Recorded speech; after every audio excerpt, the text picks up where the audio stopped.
What's up, everybody? Tricky Guy Podcast. I'm your host, Brent Bilski, a.k.a. Double B. We got basically the main thing to get into today. And unbelievable, the ladies took over the weekend.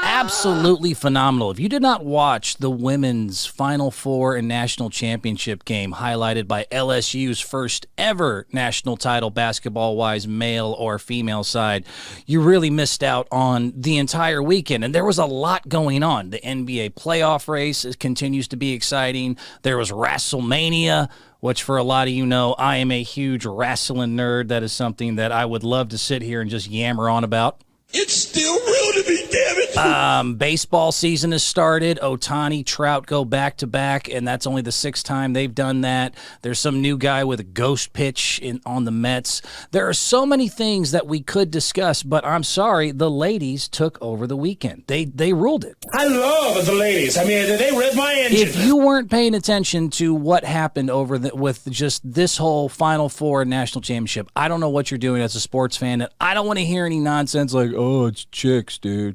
Chicks are only good for the da-da-da. Shut up. Shut up. You're missing out because I was glued to my seat. And isn't it great that all we're going to talk about is how LSU got their first national title, how great Kim Mulkey is, and we're not going to devolve once again into some stupid racial conversation? Here we go again.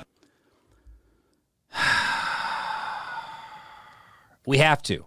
And that's what I want to really break down today. At some point, I will give you my point on this. Both of you are wrong. I will explain calmly and clearly and provide examples on why I'm sorry, you're both wrong. Both black and white America on this one, you're both a little full of it. Black people too happy, white people too mad. About the whole Catilin Clarke, the Angel Reese debacle, what it delved into, why we once again went there, where there is an opportunity for compromise, and I know compromise always leaves both sides a little unhappy. If you'll listen, I'll explain how you're both just a little full of it on this. So exciting. I had not been that glued to my seat, though, this whole weekend watching women's basketball. I will admit, it's the first time in my life I really sat and watched and enjoyed it. So let's just break it all down. So LSU won the national title, and it was an unbelievable, exciting final. But starting, I want to say, was Friday. Yeah, I want to say Friday. Yeah, absolutely. So it started off, so this whole time, and I'm not even going to do the whole cute thing about the Catilin Clarke and how earlier in the podcast I've been calling my shot on this for a while, how I told you this girl is that one. See, I done told you. Too much video editing to do. I can get into it later. But yeah, she is just that one. She is special. She just set the all-time NCAA tournament record now, ever, men or women, for most points scored in a tournament. I mean, the girl just went ballistic. And like I said before, give me a storyline, you got a sports fan. Even stuff I usually wouldn't get into, and I implore some of you to try to open your mind to things that you're missing if you're only like, oh, dude, I only watch the NFL because other sports are dumb. Or whatever weird thing you have. If you give me a story, you'll get a fan. Starting, like I said, the World Cup was a perfect example of this, and I'll explain how this all ties into what I'm discussing today. The World Cup with Lionel Messi trying to pass Ronaldo, having to go against France, against the new Lionel Messi, that Mbappe guy, in the last game of probably the arguably most important game of Messi's career, one of the last big ones he's ever going to be in as the old man, who then goes at the end to penalty kicks where he scores a goal and they win the thing. I was riveted. World Baseball Classic was one I also discussed. It was, the two teammates, the two best players in baseball. You had the tribalism, USA versus Japan, in a battle with all the tension that's going on around the world. In the final inning, teammates from the LA Angels, you had Ohtani come out of relief for the first time in 6 years for Japan to pitch against Mike Trout, America's new Mickey Mantle, in a 3-2 count in a one-run game. And it came down to the very last pitch in the very last game in the championship for it all, and Japan strikes them out. I was riveted. So when you had little Iowa who had never done anything like this in women's basketball, all because a girl named Catilin Clarke decided, you know what, I could go to other schools, but I grew up around here, apparently. The whole story goes that she wanted Iowa. She had dreams as a kid that one day she was going to have her one shining moment, and she was going to lead Iowa to a Final Four and possibly a championship. And she goes on the most historic tournament run ever and starts off the first game against just what seemed insurmountable. So I had been paying attention to her. Again, we had been, explaining on the podcast that this girl's nice. Catilin Clarke is that one. And it starts off against South Carolina, who was 36-0 this year. They had won 40-something games in a row. They were defending national champions, undefeated juggernaut, going against never been there before little Iowa, who was way too small. Matter of fact, if you missed some of the game here, I have some of the highlights. Here was Iowa, South Carolina highlights. Oh, wait a minute. Oh, my bad.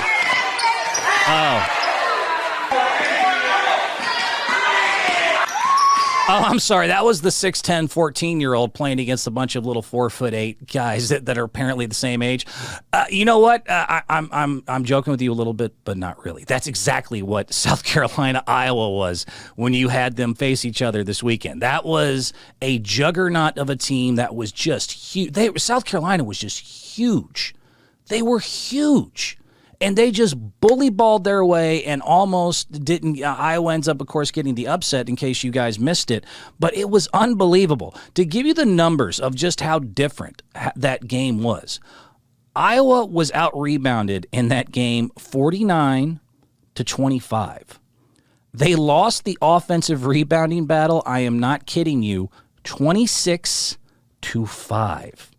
26-5. It was such an easy David and Goliath storyline. They had me hooked from the beginning. As I sat down, I was glued. I'm jumping up and down. I'm screaming at the refs because this was clearly just an easy thing for me to understand. Hometown underdog, way too small versus the undefeated juggernaut Giants. This is David and Goliath. This is USA versus Russia in the 1980 Olympics. This is Andre the Giant taking on, Hulk Hogan. This was just, it was like, okay, this is clearly an unfair advantage. And I don't know how this school is going to be able to pull it off. I just had no clue how they're going to be able to do it. And sure enough, because Catilin Clarke is that one, they did. Good coaching, by the way, too. I got to shout out. The women's game is not just better played as far as it's not as exciting with dunks and all that, but it is a lot better in the fact that you have the execution of just the ball movement, making the right play, not dribbling the double teams, not trying to just jump over people, and the coaching was phenomenal. So in Iowa, South Carolina, I'll show you a real one here. What they did, and Iowa's head coach, I will give all the credit in the world, went into a basically, I dare you to shoot it. I mean, it was basically, that was the strategy. I dare you to shoot the ball, as I have this somewhere in here where, look at Catilin Clarke waving off. This is how much they just said, you guys are way too big for us. We're going to pack it in. We're just going to take our chances that we're going to be able to small ball our way out of this miracle. Look at this. To shoot the basketball. Watch Catilin Clarke, left side. She doesn't even look at her. Waves her hand as if to say, I don't care about you. I'm not defending you. I mean, that's what they had to do. They had to go that extreme in order to pull off this miracle. South Carolina had lost in like 2 damn years. They were the number 1 overall rank. They were way too big for them. They were supposed to cruise past. Matter of fact, they kind of even admitted they overlooked little Iowa in this cute little story about, Catilin Clarke, okay, yeah, we'll see. And were able to pull it off by extremely great coaching. And, by the way, Catilin in that fourth quarter scoring or assisting on all of their points and had 41 again for the second game in a row, following up her 41-point triple-double she had the night before, or the game before that, which had never been done, man or woman, ever in NCAA tournament history. Name me any legend you can think of that's played college basketball. Go all the way back to like the Chamberlains and Maraviches and everyone else. No one, according to all the stats I've read, has ever had a 41-point triple-double. Catilin Clarke did that and then went on to score 41 and upset the number 1 seed South Carolina. I mean, the girl just went bonkers the entire tournament. I mean, in case you missed it. So, I mean, yes, starting off, I mean, the whole tournament, by the way, set the all-time record, again, men or women. Men or women. This is not like, oh, this was cute for a girl doing it. No. This was the best individual performance you've ever seen in the NCAA tournament. Outscored Glenn Rice and Cheryl Swoops for the most points ever.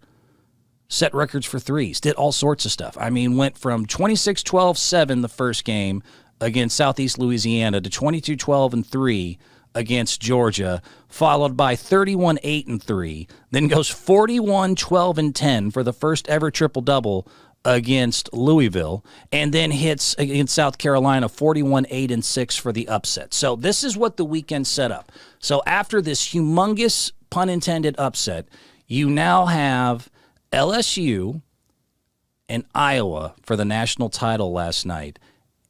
I couldn't have been more excited. I was a kid in a candy store. I mean, everyone, by the way, was one of the most watched games of all time. Everyone was enjoying this. Well, then everyone loses their minds. If you missed it, you missed out. This was one of the most watched Final Four tournaments on the women's side ever in history. I mean, people really were enjoying watching this because of basically Catilin and the story. And it ended up being most watched, by the way, doubled. It was averaged 5.5 million viewers. The South Carolina Iowa game was 5.5 million viewers. That was double Duke North Carolina men's this year. It was no joke. It really was that fun. So then we get into the game. The final game and everything else that happened afterwards. That was just, I promise we're getting there. Just pay attention, though, because you got to know the whole story. LSU was now head coached by Kim Mulkey, has never won a national title on the men or women's side. She had just gotten there, the new head coach for LSU. They'd only been there a couple years. She brings in 9 new girls, and they were only ranked like 16th this year in the what they call the earliest, the preseason rankings. So that was the that ended up being the most that anyone had been in women's side of the ball that lowly ranked, and then goes on to win the national title.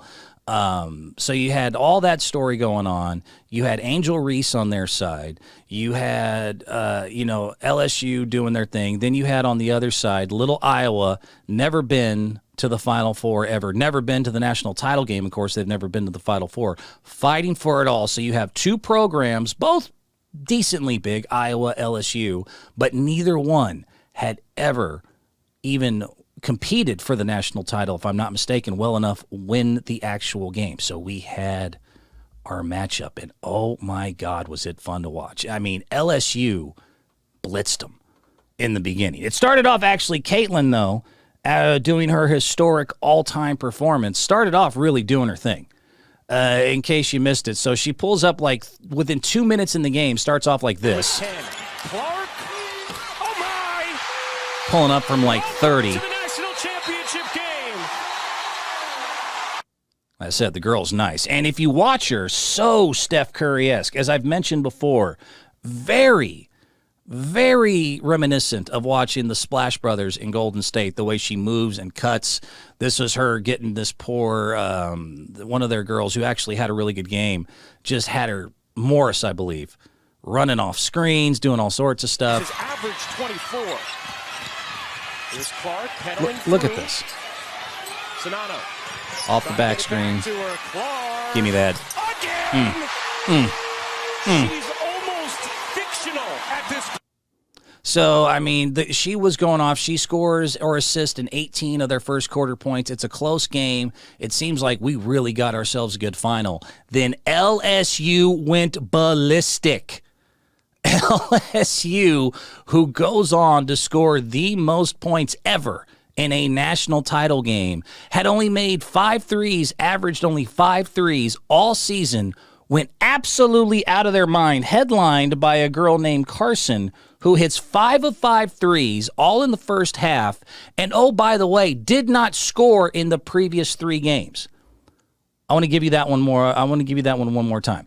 The girl that ended up scoring 22 points and hits 5 threes and goes ballistic did not score a single solitary point the 3 games combined before this, and then proceeded to go insane. Here's Carson, and I mean, she just, I don't know how she didn't score before. She's got a pretty stroke.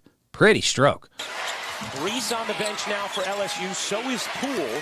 How do they navigate this period? Carson will fire. Doink. And hit from 3. Doink. Stolke makes the catch. Can't wrap it in. Nice job. Go down to the corner. Dallas native Smith. A la Klay Thompson. Here's Morris into the corner. Need that. Carson again. I mean, it got to the point. This is just how much LSU blitzed them in that second quarter. That, I mean, they were throwing up crap and it was going in. The last shot to end the half was the most lucky bank shot I've seen in a minute, but it was just indicative of the quarter. I mean, there was just no way LSU seemed like they were going to lose this game. Poa hands it off. Carson banks it in. My goodness, it's wizardry. Look at this.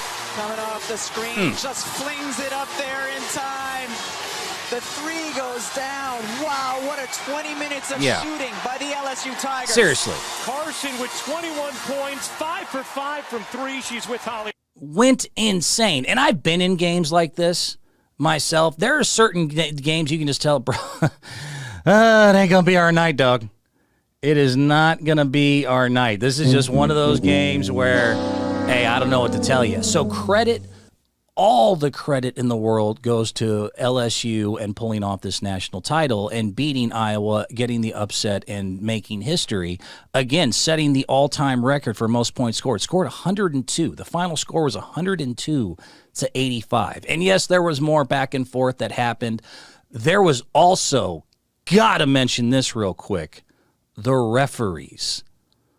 Ooh, refs, when you make a game about you, you're going to piss a lot of people off. I hate what you did. I was very upset. Again, I was riveted by this game.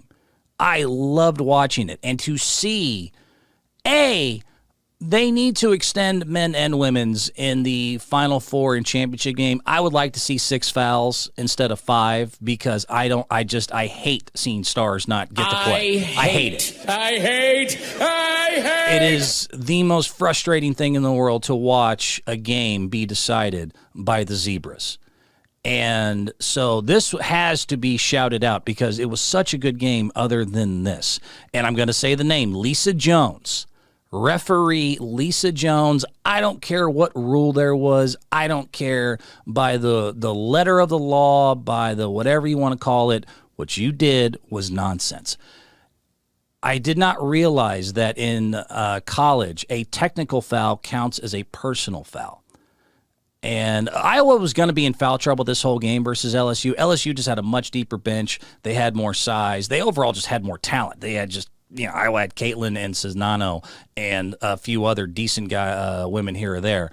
But this technical foul that ended up being in the third quarter when Iowa is finally starting to get a little bit of a pushback, they called a technical on Catilin that ended up being her 4th personal after Cisnano, the other good player that they had, got her 4th foul. This lost their 2 top players for the rest of the third quarter when they were just starting to make a push. Do I think they would have done it? Probably not. But if you look at this is, if there is ever a time to argue why humans should referee versus just letting AI or robots in the future, it is having the understanding of the moment. And Lisa Jones, I'm going to keep saying your name because that's the last thing referees want is to say their name. Lisa Jones, you were out of your mind for this call. So Catilin gets a technical foul and her 4th foul, watching her teammate get it after this. Look at this. This is what you decided was a game-changing decision. This was worthy. This little throwaway here behind the back that didn't even bother anyone. This was worthy of the star of the tournament, the all-time leading scorer, the reason everyone's watching these record-setting games. This was a technical foul, really. On Catilin Clarke, which is also a personal.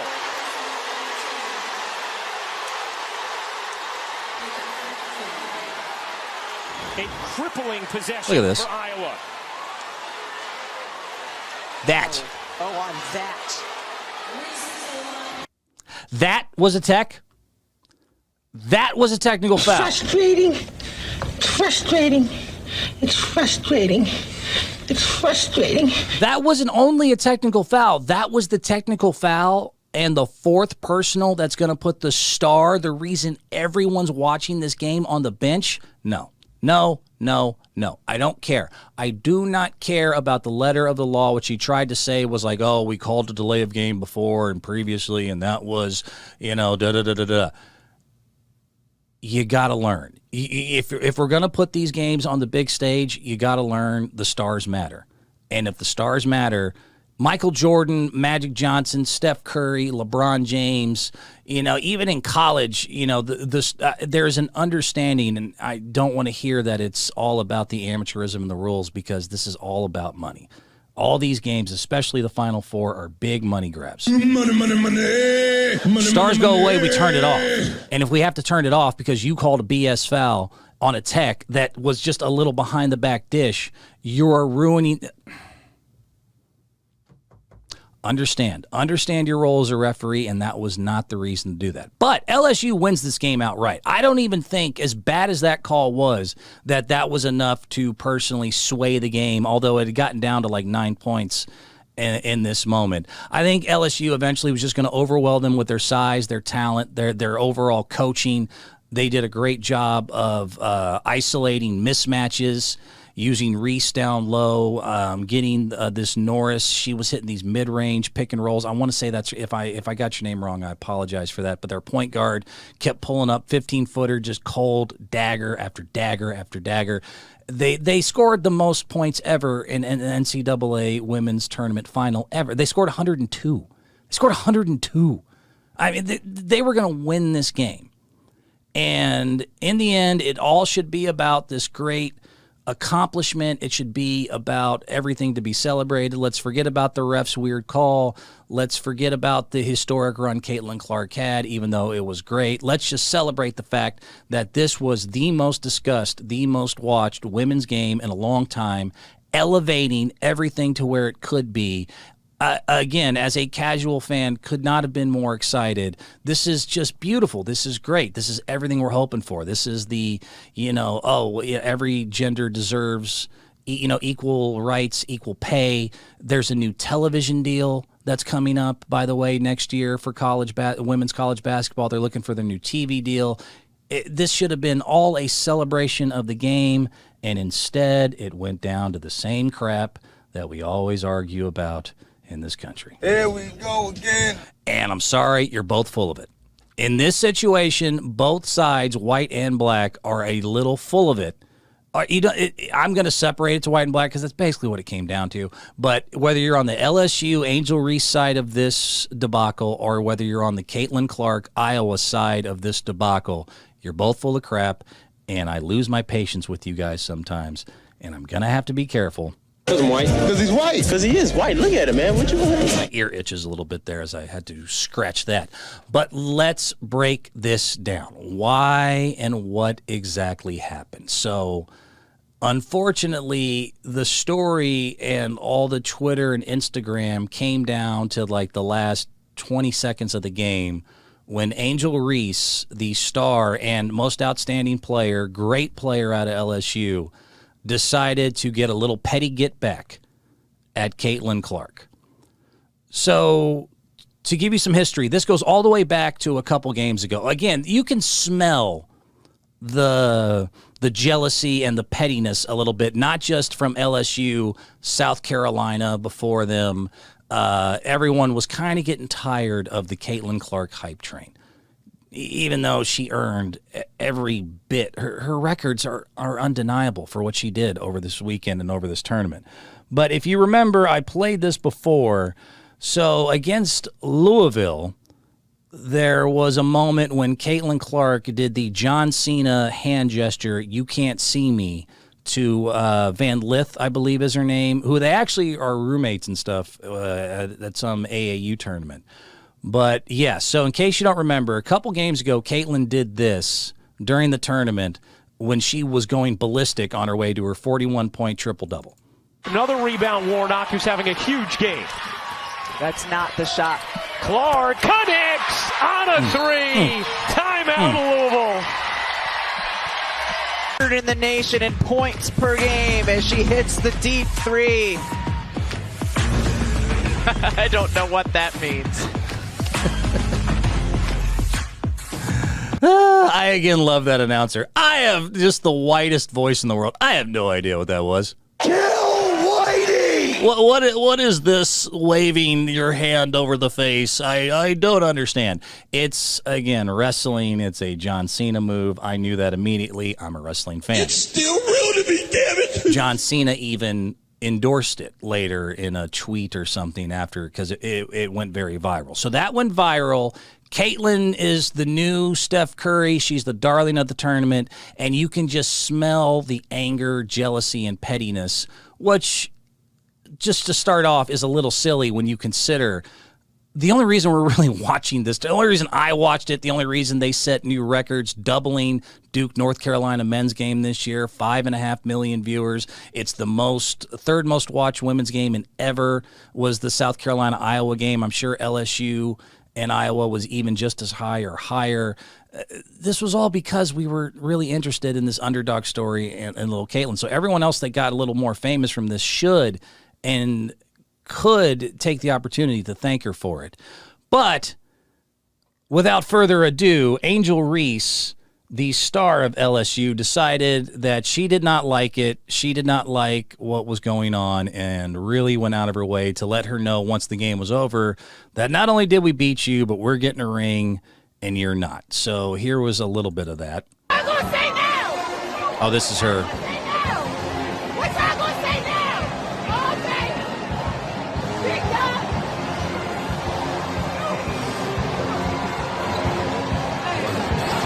I'm leaving here. Angel's doing a lot of talking the whole game. She was really enjoying the victory for LSU, as she should, by the way. As she absolutely should. But let me get a little bit more of, okay. Yeah, here it is. The game finishing the way she started this season. LSU has been a confident group throughout.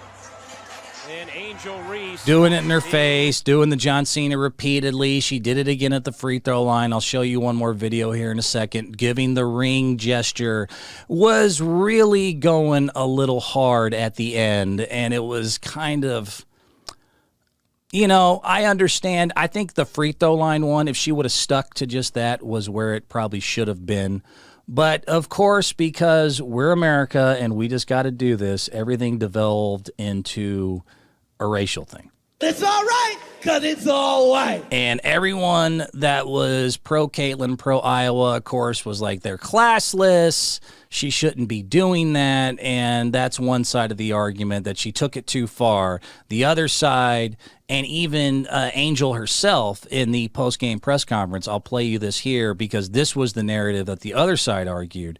And again, you're both fooling yourself a little bit here, was saying, oh, well, no one got mad when Catilin did it. When Catilin did it, hey, you know, you guys loved it. It's all right, because it's all white. You know, you couldn't have been happier that she was taunting people. But when Angel decides to do it, when LSU girls decide to do it, that's when you get upset. So let me play that for you here, too. So here is Angel Reese on the press conference afterwards discussing what she had done, why she did it, and just overall, I think it was interesting.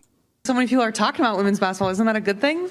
I'm happy. I mean, all year I was critiqued about who I was. The narrative, I don't fit the narrative. I don't fit in the box that y'all want me to be in. I'm too hood, I'm too ghetto. Y'all told me that all year. But when other people do it, y'all don't say nothing. So this was for the girls that look like me, that's going to speak up on what they believe in it's unapologetically you. And that's what I did it for tonight. This was for it was bigger than me tonight. It was bigger than me. Twitter is going to go in a rage every time.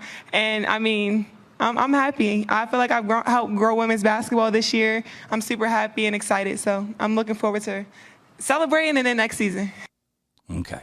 This is what, unfortunately, the game turned into, was a discussion of who was right or wrong on this. Again, I got to be careful with this, but I really don't. A lot of this stuff really like kind of makes me chuckle in a way that's like a sad cynic crying, because I don't understand why we always have to go and get into this stuff. And here we But unfortunately, Angel, she's putting that narrative out there. So fine. Let's break this down. Chris Rock said this best a long time ago, and it pretty much is the truth. In either whatever side you're on this, you're either too happy or too mad. Black people too happy, white people too mad. And I would say that white people, we're definitely, a little hurt here.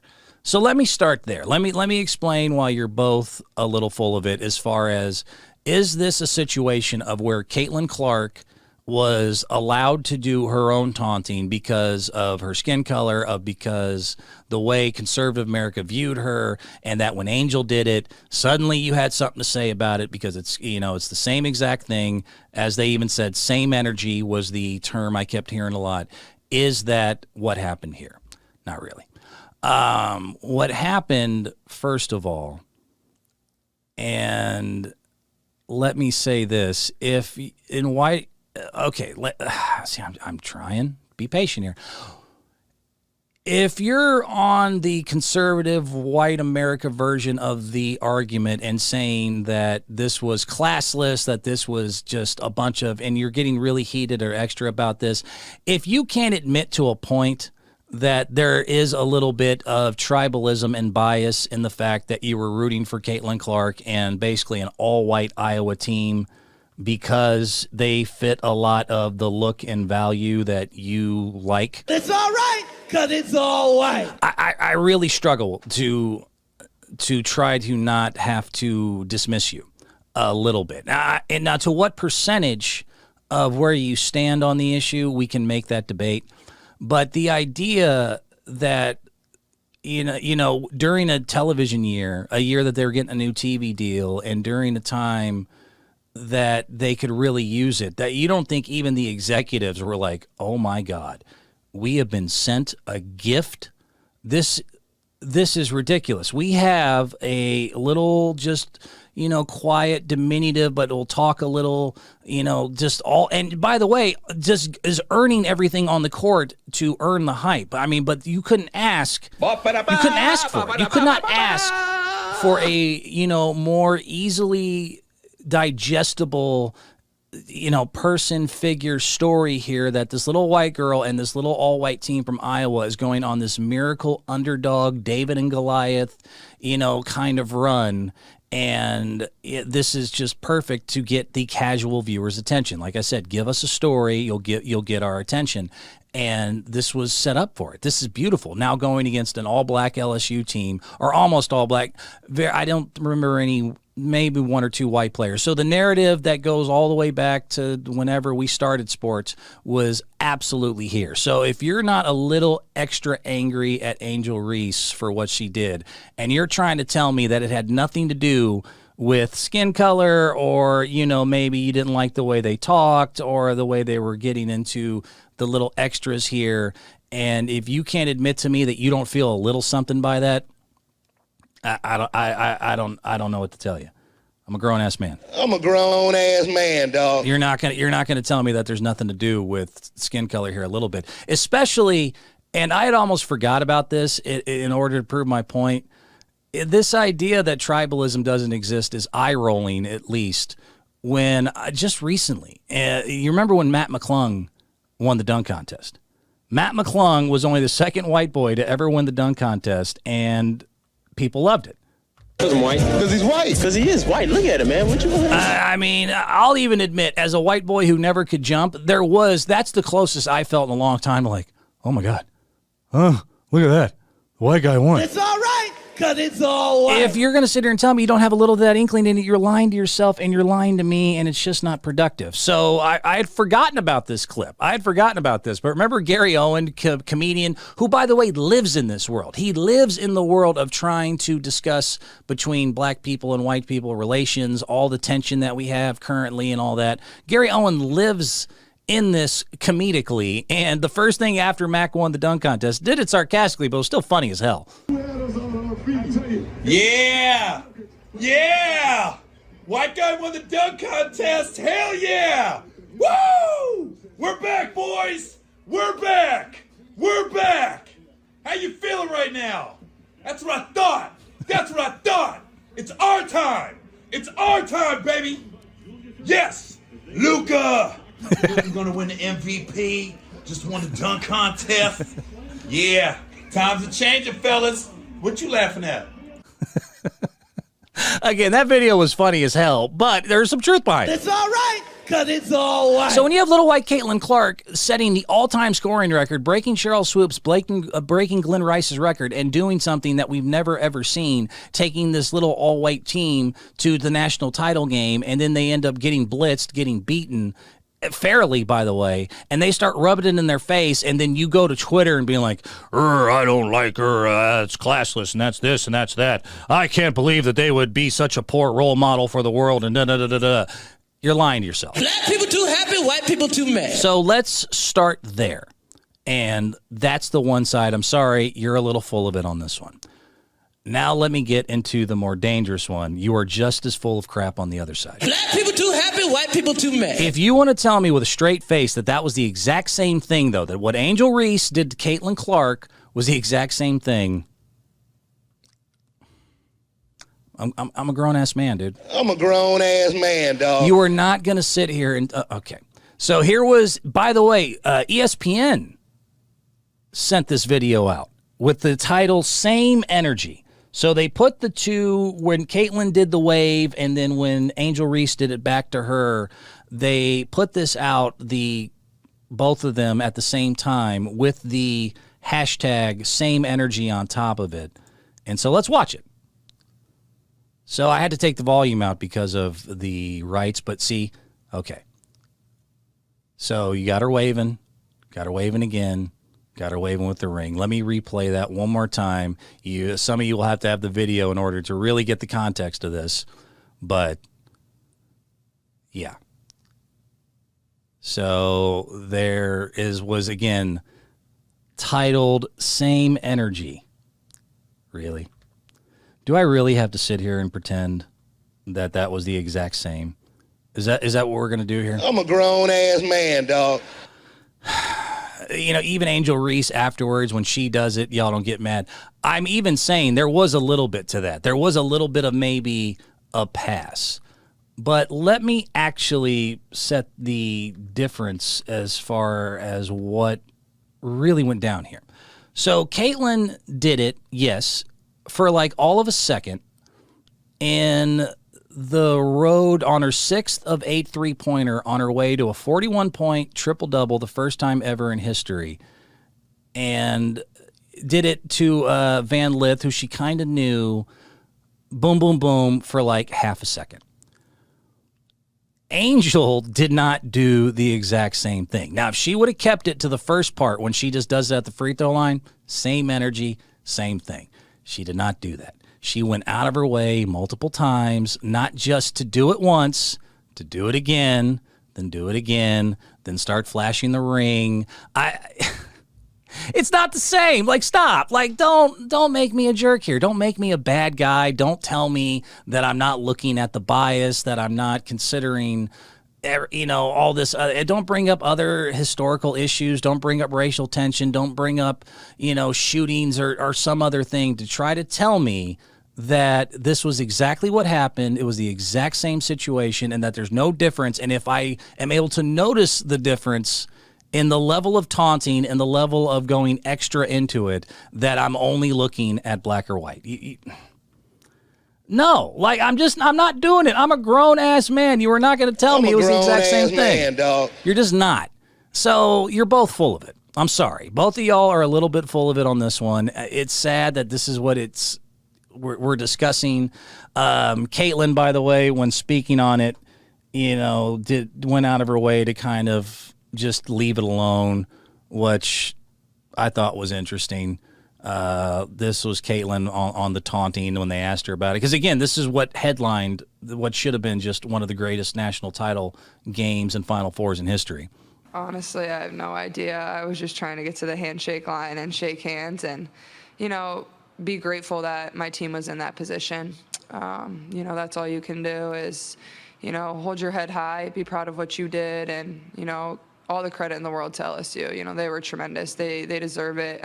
They had a tremendous season. Kim Mulkey coached them so well. She's one of the best basketball coaches of all time, and it shows. And she only said really kind things to me in the handshake line, so I'm very grateful for that too. But honestly, I have no idea, and I was just trying to, spend the last few moments on the court with, especially the 5 people that I've started 93 games with, and relishing every second of that. And one more time for fun, I will play what Angel said about the taunts afterwards. So many people are talking about women's basketball. Isn't that a good thing? I'm happy. I mean, all year I was critiqued about who I was. The narrative, I don't fit the narrative. I don't fit in the box that y'all want me to be in. I'm too hood, I'm too ghetto. Y'all told me that all year. But when other people do it, y'all don't say nothing. So this was for the girls that look like me, that's going to speak up on what they believe in. It's unapologetically you. And that's what I did it for tonight. This was for it was bigger than me tonight. It was bigger than me. Twitter is going to go in a rage every time. And, I'm happy. I feel like I've helped grow women's basketball this year. I'm super happy and excited. So I'm looking forward to celebrating in the next season. Show you also the video one more time. So this was the exact same energy.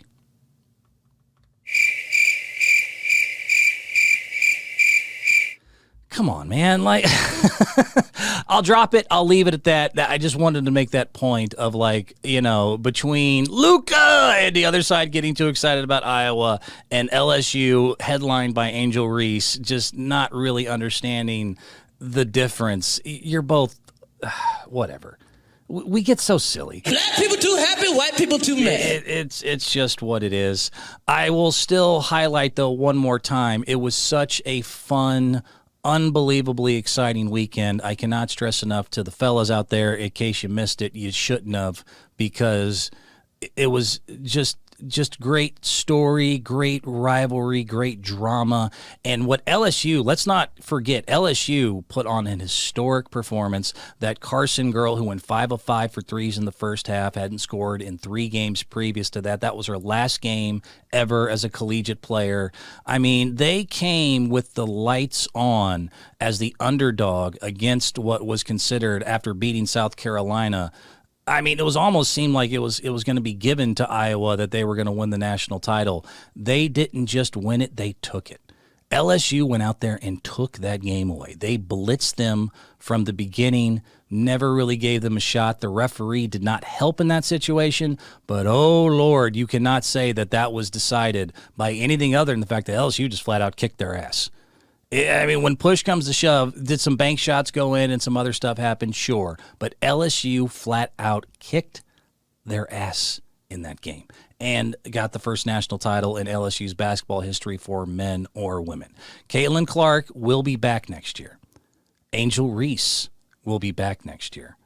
South Carolina will be back next year. It's going to be very interesting. And in the end, that's what I kind of love about how to kind of tie this all in a bow. Forget the race, forget the refs, forget the you can't see me's, forget everything that happened. In the end, if you're a fan of the women's basketball product or just sports, forget the women's product, sports in general, we have another very cool thing to watch here, because as I was telling someone, the story's not always, by the way, in the underdog winning. it's better when they have to fall or when you question it a little bit and then see if they can get it done. Just think of any movie saga ever, anything that has a trilogy or a story to it. In the second one, almost without fail, they go through some strife where it seems like, oh, they had their opportunity and they blew it. You think of in a Return of the Jedi, the Empire Strikes Back in Star Wars when he finds out, Lord, I'm your father. You think of the Avengers when the blip happens and they all fade away and everyone's gone. Oh my God, Thanos just won. What are they going to do? If you're a just fan of basketball, you now have the AP Player of the Year who set the all-time scoring record, did all sorts of other records, by the way, involved in that as well. Took her little school, but they were undersized all the way to the national title game and then lost to LSU. They're going to come back next year. And hopefully, if you're Iowa, you're going to get some bigs because Catilin with some bigs would be just unbelievably interesting to see. But she comes back. The team that they upset, the number 1 South Carolina, comes back. You're going to have LSU, Angel Reese. Can't see me, will be back. And will they all meet again? And will the story, if you're rooting for Catilin and her situation, this is more fun. Now we have a whole nother year to discuss, debate, and watch. And all during a time when women's basketball's new television deal is coming up. I mean, if you're an executive for women's basketball, if you're the one in charge of all this, you might be buying new cars. You might be right now dancing in the middle of the streets with your pierced nipples out, just pinching them. I mean, you cannot be more excited for the fact that all of this story is only hit one chapter and that we still got more to go here. And I personally can't wait. I cannot believe I'm saying this. I cannot wait next year for women's basketball. What does that do? Does that blow your mind? I can't wait to see if Catilin can pull this off again. I can't wait. If Iowa and LSU play each other, I will be glued to that goddamn screen more than almost anything other than maybe the Warriors getting back to the finals. I cannot think of anything else that might personally get me more excited than watching these two go at it again or watching this tournament happen again. I will be there with bells on, and you should too. And all the rest of it, you're silly. Black people too happy, white people too mad. You both are silly. You both know exactly what I'm talking about, and we'll just call it a day from there. Enjoy your day. Don't be silly. Be excited. Women's basketball is at a new height thanks to all this that happened, and just more sports to watch and more things to discuss. Talk to you next time.